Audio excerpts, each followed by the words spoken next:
Il y a 6 mois, alors que je parcourais les archives d'un monastère oublié dans les montagnes d'Éthiopie, mes mains ont touché quelque chose qui allait changer à jamais ma compréhension de tout ce que je croyais savoir. Un parchemin ancien, rédigé dans une langue que l'Occident avait choisi d'oublier. Les moines qui m'ont accueilli ce jour-là m'ont regardé avec une expression que je n'oublierai jamais, comme s'ils savaient que ce que j'étais sur le point de découvrir briserait les fondations mêmes de ma réalité. Ce que vous allez lire, m'a murmuré le plus âgé d'entre eux, n'a jamais été autorisé à quitter ses murs. Rome l'a condamné, l'Europe l'a enterré. Mais ici, dans les hauteurs où l'Empire n'a jamais pu atteindre, la vérité a survécu. Avant de vous révéler ce que j'ai lu dans ces rouleaux scellés, vous devez comprendre quelque chose de fondamental. L'histoire que vous connaissez, celle qu'on vous a racontée dans les églises, dans les écoles, celle qui a été polie et simplifiée pour tenir dans un sermon du dimanche, n'est qu'une ombre, une version édulcorée d'un événement si bouleversant, si perturbant, qu'il a fallu le dissimuler pendant des siècles. Mais au sommet de ces montagnes embrumées, préservées dans les syllabes hantées du gaze, une langue aussi ancienne que l'hébreu lui-même, repose un récit bien plus dangereux, musique. Vous êtes-vous déjà demandé ce qui s'est réellement passé avant le tout premier verset de la Genèse, avant Éden, avant le serpent, avant même que l'homme ne soit façonné à partir de la poussière? Il y eut une guerre, pas une guerre d'épée et de bouclier, mais de lumière et d'orgueil, de loyauté et de trahison. Et cette guerre, mes amis, n'avait qu'une seule cause. Vous, moi, l'humanité qui n'était pas encore née, notre destin a été la fissure qui a fracturé l'éternité. Chapitre 1er, le commencement, oublié. Lorsque j'ai commencé à déchiffrer ces textes interdits, mes mains tremblaient, les mots que je lisais n'appartenaient à aucune théologie que je connaissais. Ils parlaient d'un ciel qui n'était pas fait de harpes dorées et de nuages pastels, mais de feu vivant, de transformation constante, d'une beauté si terrible qu'elle brûlerait les yeux des mortels. Les moines éthiopiens m'ont expliqué ce que l'Occident avait choisi d'oublier. Quand Constantin a convoqué ses évêques à Nicée au IVe siècle, l'Empire a choisi quelle histoire vivrait et lesquelles mourraient. Les conciles ont débattu des croyances, des mots, du pouvoir, et le canon occidental fut scellé, mais l'Éthiopie se tenait à part. Le royaume des montagnes, jamais conquis, jamais colonisé, a préservé ce que les autres ont jeté. Le livre d'Hénoch, rejeté à Rome, était encore chanté dans la liturgie éthiopienne. Le livre des Jubilés, ignoré en Occident, était gardé comme une vérité sacrée, et caché dans ses écrits se trouvait une vision de la première guerre céleste, différente de tout ce que l'Occident osait imaginer. Musique. Selon ces récits anciens, le Très-Haut a révélé à ses anges un plan dissimulé depuis avant le temps, la création de l'humanité. Pas une autre étoile, pas un autre être céleste, mais quelque chose de plus bas, de la poussière à qui l'on donnerait le souffle, de la poussière portant son image, de la poussière destinée à la gloire. Pour les armées angéliques, c'était stupéfiant. Que cette argile fragile soit un jour couronnée au-dessus de ce fait de feu et de lumière. Que les mortels siègent un jour en jugement sur les anges. Exactement comme Paul le déclarerait plus tard dans Corinthiens, certains anges s'émerveillèrent, d'autres se réjouirent du mystère de la miséricorde, mais tous ne s'inclinèrent pas dans l'acceptation. Pour l'un d'entre eux, c'était insupportable. C'était la graine de la rébellion. C'était la fissure dans l'harmonie de l'éternité. Dans la tradition occidentale, cette figure est appelée Lucifer, l'étoile du matin, mais dans les archives éthiopiennes, il porte un nom bien plus ancien, Satinel, Le porteur de lumière, il était radieux, majestueux. Second seulement au trône le plus élevé, sa brillance flamboyait à travers le ciel comme du feu. Sa sagesse surpassait tous les autres, mais lorsque le plan pour l'humanité fut révélé, sa lumière commença à vaciller. La pensée que la poussière puisse être exaltée au-dessus du feu était trop difficile à supporter. Le récit occidental simplifié présente un monstre déjà déchu. Mais l'Éthiopie se souvient de quelque chose de bien plus humain, de bien plus glaçant. Satinel ne s'est pas rebellé avec violence au début. Il s'est rebellé avec la raison, avec des questions, avec le venin de la logique. Pourquoi demande-t-il, l'argile devrait-elle juger le feu? Pourquoi les créatures de la terre devraient-elles régner sur les étoiles si elles sont exaltées? Quel est alors le but des anges? Ce n'était pas un cri de défi, mais un murmure qui se propageait comme une traînée de poudre. Un tiers des armées célestes écoutèrent. Ils n'étaient pas des monstres, c'étaient des penseurs, des gardiens, des chanteurs de l'hymne divin qui se sont soudainement retrouvés à douter de la partition, et ce doute a fracturé le ciel. Musique, savez-vous ce que cela signifie pour vous, qu'avant même que vos ancêtres ne soient poussière, votre existence provoquait déjà une guerre céleste, que vous n'étiez pas une réflexion après coup, mais la raison pour laquelle l'éternité tremblait? Pouvez-vous sentir le poids de cela? Pendant que l'Europe polissait la théologie en latin, l'Éthiopie continuait à chanter en gaze. Pendant que Rome déclarait ce qui était canonique, les moines éthiopiens préservaient ce qui était condamné. Ils lisaient sur Satinel non pas comme un démon grotesque, mais comme le porteur de lumière qui a choisi l'orgueil plutôt que l'humilité. Je me souviens du moment exact où j'ai compris la profondeur de cette vérité. C'était tard dans la nuit, dans ma cellule du monastère. Les bougies projetaient des ombres dansantes sur les murs de pierre. Je lisais un passage qui m'a glacé le sang. La guerre du ciel n'a jamais concerné que le ciel. Elle a toujours été à propos de l'humanité. Ces mots se sont gravés dans mon esprit et ne m'ont plus quitté. Chapitre 2. Le plan choquant de Dieu pour la poussière. Les salles du ciel furent convoquées. Les armées se rassemblèrent, radieuses et innombrables. Alors que le Très-Haut s'apprêtait à dévoiler son dessein caché, pendant des âges sans mesure, les anges avaient servi dans la gloire, gardant les mystères de la création. Mais ce qui allait être révélé dépasserait tout ce qu'ils avaient connu.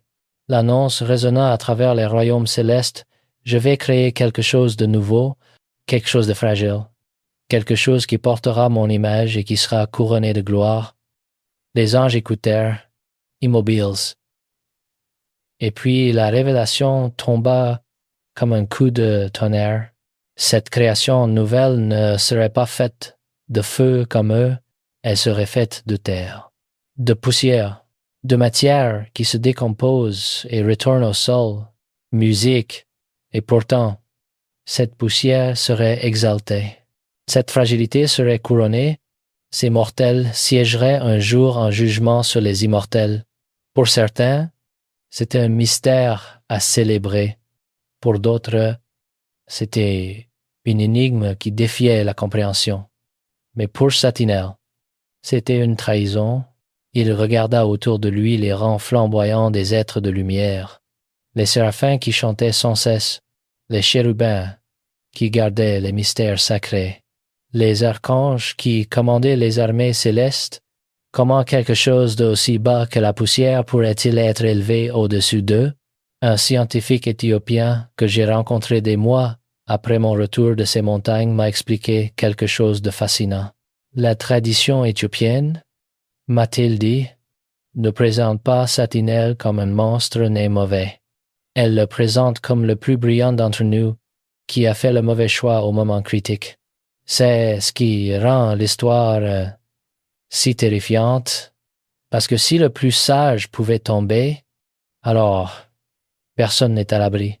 Ces mots ont résonné en moi pendant des semaines. La rébellion n'a pas commencé dans la violence.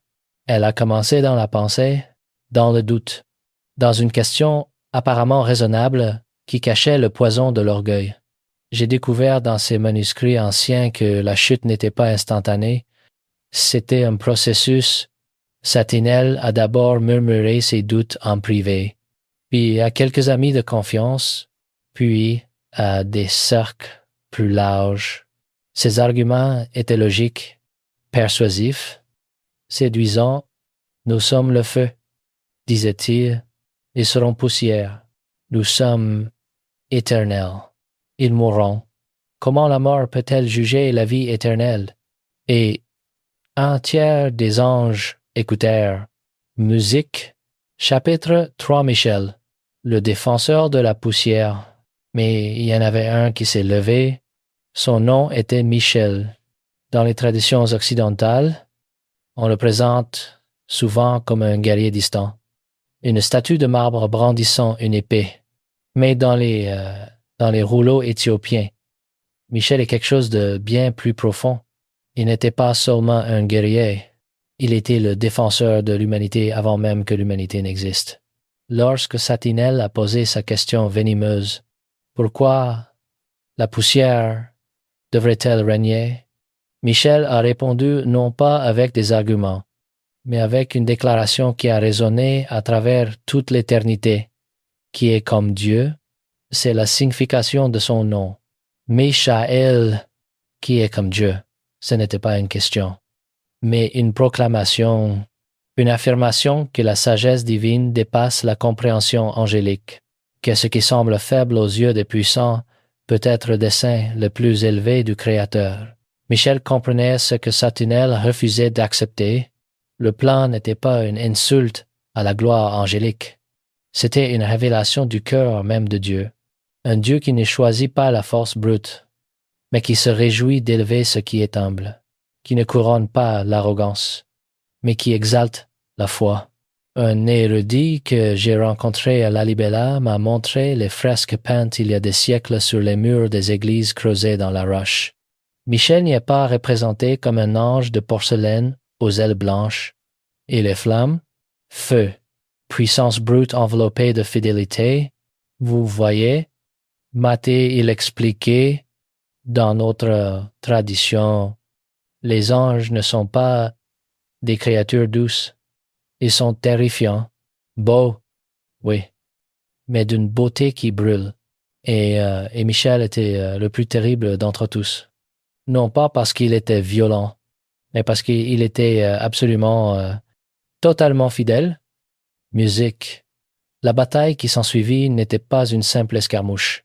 C'était un cataclysme qui a secoué les fondements mêmes de l'existence. Les textes éthiopiens décrivent des cieux qui se déchirent, des étoiles qui tombent, de la lumière qui combat la lumière. Mais au cœur de tout cela, il y avait deux figures, Satinel, le porteur de lumière devenu ténèbres, et Michel, le défenseur de ce qui n'était pas encore né. Savez-vous pour qui il se battait? Pour vous, pour moi, pour chaque être humain qui marcherait un jour sur cette terre. La guerre du ciel n'était pas une affaire angélique. C'était notre histoire, avant même que nous n'ayons une histoire. Chapitre 4. Les veilleurs et la corruption. Mais la chute de Satinel n'était que le début. Les rouleaux éthiopiens parlent d'un autre événement tout aussi bouleversant qui se produit après la création de l'humanité, alors qu'Adam et Ève marchaient dans le jardin, que leurs descendants se multipliaient sur la terre. Quelque chose d'étrange commença à se produire. Des anges qui avaient été assignés pour surveiller l'humanité, ceux qu'on appelle les veilleurs, regardèrent vers le bas et virent quelque chose qui les troubla profondément.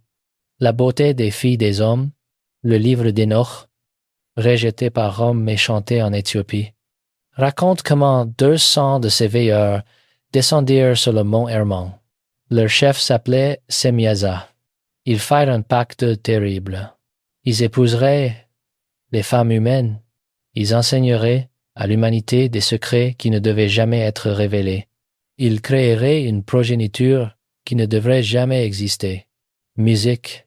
Lorsque j'ai lu ces passages pour la première fois, j'ai cru qu'il s'agissait de métaphores, de symboles, d'allégories anciennes destinées à enseigner des leçons morales.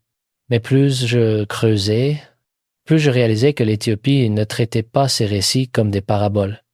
Elle les traitait comme de l'histoire. Un théologien orthodoxe éthiopien m'a expliqué, vous, occidentaux, vous avez rationalisé tout ce qui vous mettait mal à l'aise. Mais nous avons gardé la mémoire vivante. Les veilleurs sont descendus. Ils ont corrompu. Et le déluge est venu comme jugement. Les Néphilim, la progéniture de cette union interdite, étaient des géants, des êtres de violence et de chaos. Ils enseignèrent à l'humanité la guerre, la sorcellerie, la fabrication d'armes, les cosmétiques de séduction. La terre fut remplie de corruption. Et tout cela, m'ont dit les textes, était un écho de la première rébellion. Satinel avait refusé de servir l'humanité depuis le ciel. Les veilleurs avaient corrompu l'humanité depuis la terre.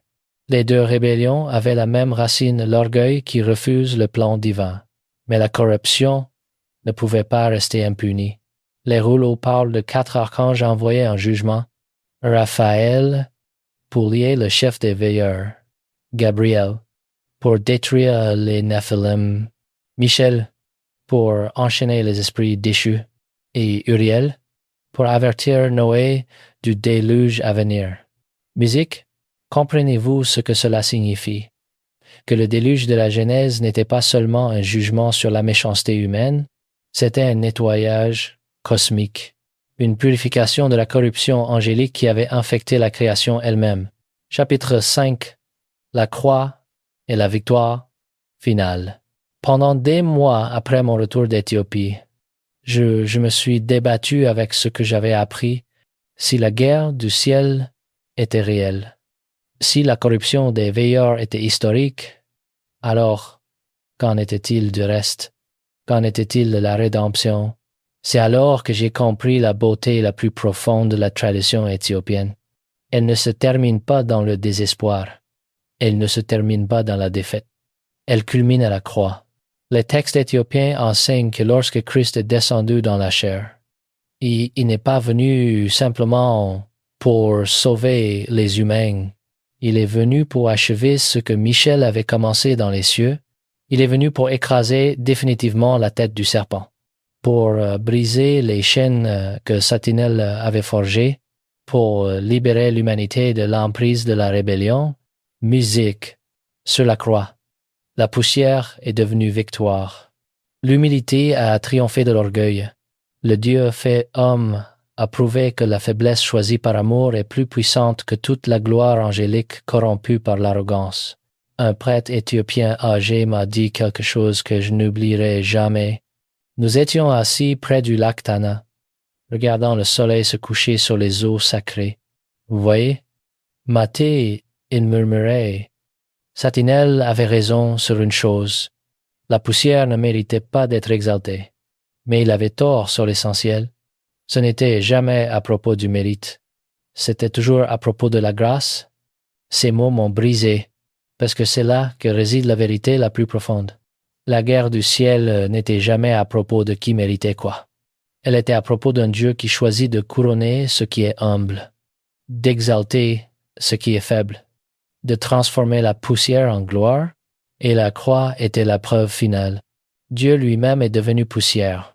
Il a pris la forme de ce que Satinel méprisait. Il est descendu plus bas que les anges n'auraient jamais pu imaginer.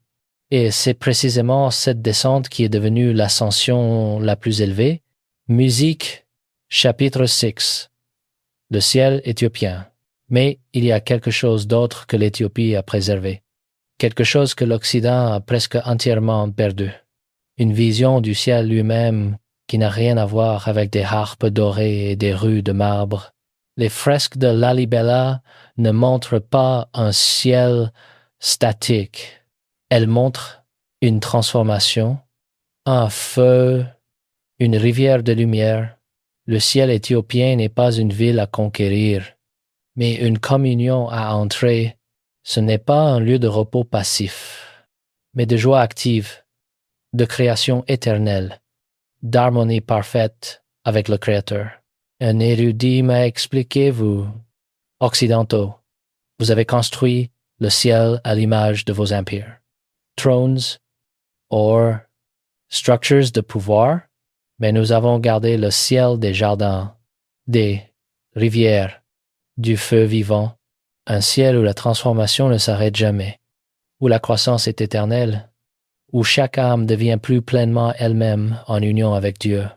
Cette vision m'a bouleversé, parce que si le ciel est transformation, alors l'éternité commence maintenant. Si le ciel est harmonie, alors le salut n'est pas d'attendre l'avenir, mais de s'aligner dans le présent. Si les anges sont du feu, alors la sainteté n'est pas un sentiment, mais une puissance, musique. Avons-nous adoré un ciel fait à l'image de l'Empire, tout en oubliant le ciel révélé dans les jardins, les rivières et le feu? Avons-nous confondu l'or avec la gloire, le marbre avec la majesté, les chérubins avec les anges de flamme? Le ciel éthiopien nous rappelle à la racine. Il nous dit que l'éternité n'est pas une ville à conquérir, mais une communion à entrer, que la justice et la miséricorde ne sont pas des contradictions, mais une harmonie, que la joie n'est pas un sentiment, mais une union, que le salut n'est pas une évasion, mais une transformation. Chapitre 7. La guerre continue. L'histoire a commencé avant Éden. Elle a fait rage dans les cieux, tonné sur la terre et trouvé son apogée à la croix. Satinel fut chassé, les veilleurs furent enchaînés et leur corruption jugée. Mais si vous pensez que la guerre s'est terminée là, vous vous trompez. La tradition éthiopienne déclare ce que les Écritures elles-mêmes confirment. La guerre ne s'est jamais terminée. Elle continue encore, non pas dans les trônes célestes ou les armées angéliques, mais dans les cœurs des hommes et des femmes. La rébellion qui a commencé dans les cieux se livre maintenant en vous. Musique, chaque jour, vos choix résonnent dans l'éternité. Chaque décision que vous prenez déclare une allégeance.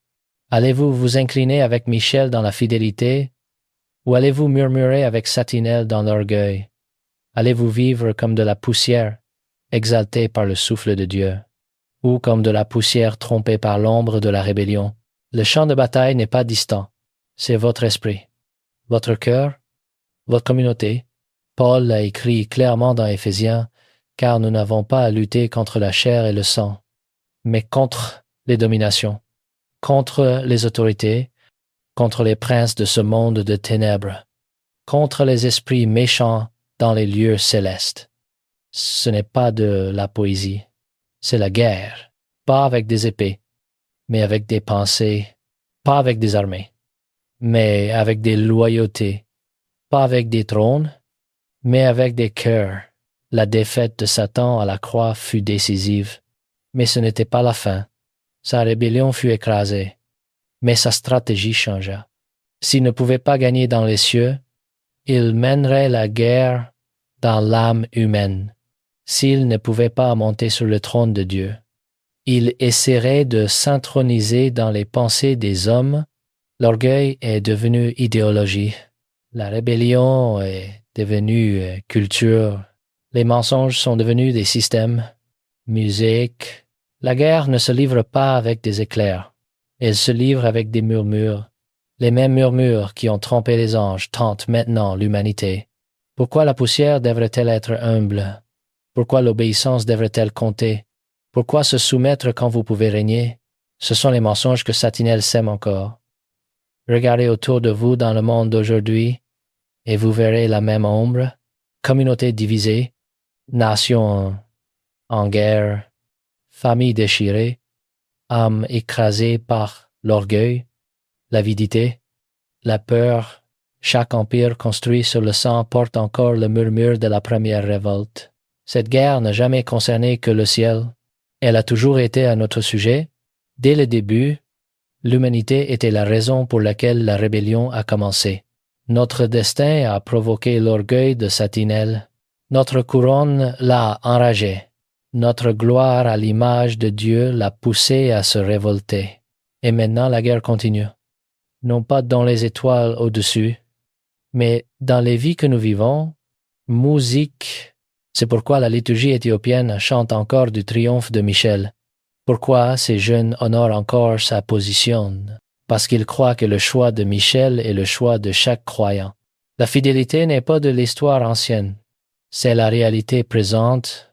Vous n'êtes pas un spectateur dans cette histoire, vous êtes un soldat. Vous n'êtes pas un simple observateur de la guerre du ciel.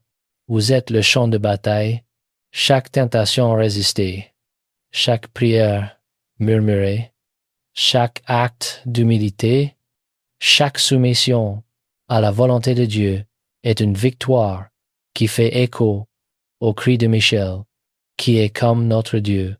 La rébellion qui a commencé avec Satinel n'a jamais concerné les anges seuls. Elle concernait l'humanité.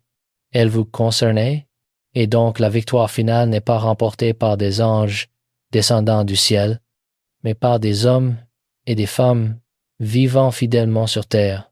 Christ a déjà porté le coup décisif. Son sang a scellé le résultat. Mais la guerre continue jusqu'à ce que chaque cœur soit testé, jusqu'à ce que chaque âme déclare son allégeance, musique. Et dans cette guerre, la neutralité est impossible. Vous ne pouvez pas rester à l'écart. Soit vous portez la croix comme arme de victoire, soit vous portez l'ombre de la rébellion. Le trône même que Satinel cherchait à voler vous a été promis. L'Apocalypse le déclare. À celui qui vaincra, je donnerai le droit de s'asseoir avec moi sur mon trône. C'est le renversement divin. La poussière qu'il méprisait est maintenant destinée à régner. L'image qu'il moquait est maintenant couronnée de gloire. Et le cœur humble qu'il méprisait est maintenant assis avec Christ. Les murmures de la rébellion sont encore forts, mais la voix de Michel résonne encore. Le sang du Christ parle encore. La croix est encore levée et la guerre fait encore rage. Chapitre 8. Ce que cela signifie pour vous aujourd'hui. Alors que je quittais l'Éthiopie, portant avec moi des copies de ces textes anciens, un jeune moine m'a accompagné jusqu'à la porte du monastère. Il s'est arrêté et m'a regardé avec une intensité que je n'avais jamais vue auparavant. « Vous allez partager cette histoire ?» m'a-t-il dit. Les gens vont l'écouter, certains vont la rejeter, d'autres vont la comprendre, mais vous devez leur dire une chose essentielle. » Il a fait une pause, regardant vers les montagnes qui entouraient le monastère. Ces mêmes montagnes qui avaient gardé ses secrets pendant des millénaires. Dites-leur que chaque choix compte encore, que le champ de bataille n'est plus parmi les étoiles. Il est dans le cœur, dans l'esprit, dans la communauté autour d'eux. Orgueil ou humilité, soi ou soumission, ténèbres ou lumière, ce ne sont pas des questions abstraites. Ce sont des décisions que nous prenons quotidiennement. Musique, ces mots sont restés gravés en moi, parce que c'est là la vérité finale que l'Éthiopie a préservée. Le ciel n'est pas seulement l'avenir, c'est un processus qui commence maintenant. Chaque acte de bonté, chaque parole de vérité, chaque prière humble est un pas dans ce ciel vivant, et chaque compromis avec l'orgueil est une ombre de l'ancienne rébellion. La sagesse éthiopienne nous enseigne que nous ne devons pas attendre la fin pour vivre dans la victoire. Nous devons vivre avec conscience, avec humilité, avec foi, parce que la plus grande victoire n'est pas simplement d'atteindre le ciel, c'est de devenir le reflet du ciel ici et maintenant. J'ai vu cela dans les yeux des moines qui m'ont accueilli, dans les chants liturgiques qui résonnent encore dans les églises de pierre, dans les visages des gens ordinaires qui vivent cette vérité chaque jour. Pour certains, ce sera l'extase. Pour d'autres, ce sera la terreur. Tout dépendra du degré de conscience atteint. Ceux qui auront cultivé le calme et le discernement franchiront le seuil comme un voyageur qui reconnaît la route. Mais ceux qui vivent ancrés dans leur ego ceux qui s'identifient uniquement à la matière, risqueront de sombrer dans le chaos. Musique, imaginez que vous découvriez que la réalité que vous connaissez n'est qu'un fragment de quelque chose d'infiniment plus vaste. Pour certains, ce sera la libération. Pour d'autres, la folie. C'est exactement ce que Satnel n'a pas pu accepter, que la réalité de Dieu dépasse infiniment notre compréhension, que ce qui semble faible peut être fort, que ce qui semble bas peut être élevé. La bataille qui a commencé dans les cieux avant le temps continue dans votre vie aujourd'hui. Chaque fois que vous choisissez l'humilité plutôt que l'orgueil, vous répétez la victoire de Michel. Chaque fois que vous servez au lieu de dominer, vous brisez l'emprise de Satinel. Chaque fois que vous aimez au lieu d'haïr, vous portez la croix qui a déjà gagné la guerre. L'humanité n'est pas en train de devenir folle. Elle est en train de s'éveiller, et même si ce processus est inévitable, nous pouvons choisir comment le vivre. Épilogue l'invitation. 6 mois se sont écoulés depuis mon retour des montagnes éthiopiennes. J'ai partagé ces découvertes avec des chercheurs, des théologiens, des gens ordinaires. Les réactions ont été variées. Certains ont rejeté tout cela comme de la mythologie. D'autres ont senti profondément que quelque chose d'authentique résonnait en eux. Mais une chose est devenue claire pour moi. Cette histoire n'est pas simplement de l'histoire ancienne. C'est notre histoire. La guerre qui a commencé avant Éden n'est pas terminée. Elle continue dans chaque décision, chaque pensée, chaque acte, musique. Alors, je vous pose la question que Michel a posée à l'éternité, qui est comme Dieu. Ce n'est pas une question rhétorique, c'est un choix. Allez-vous reconnaître que la sagesse divine dépasse votre compréhension? Allez-vous accepter que ce qui semble faible peut être la plus grande force? Allez-vous embrasser l'humilité qui exalte ou l'orgueil qui détruit? Le voile s'élève. La transformation est en cours. Et derrière tout cela nous attend le prochain chapitre de l'évolution. L'univers sait ce qu'il fait. Nous sommes son esprit qui s'éveille. Le voyage vient de commencer. Et chaque pas nous ramène à ce que nous avons toujours été des êtres de poussière touchés par le souffle divin, destinés à une gloire que même les anges n'auraient jamais pu imaginer. N'ayez pas peur. Cet événement n'est pas la fin. C'est un nouveau souffle pour l'univers. Cultivez la paix intérieure. Unissez-vous. Observez sans jugement, car lorsque le voile tombera, seuls les cœurs ouverts reconnaîtront la lumière. La guerre du ciel a toujours été à propos de vous, et la victoire finale sera la vôtre. Si vous choisissez la fidélité plutôt que l'orgueil, l'amour plutôt que la peur, la lumière plutôt que les ténèbres, les montagnes d'Éthiopie gardent encore leurs secrets. Les moines chantent encore leur liturgie ancienne. Les fresques de flammes brillent encore sur les murs de pierre, et l'histoire qu'ils ont préservée continue de résonner à travers les âges. Une histoire de guerre et de victoire, de chute et de rédemption, de poussière devenue gloire. Votre histoire, mon histoire, notre histoire.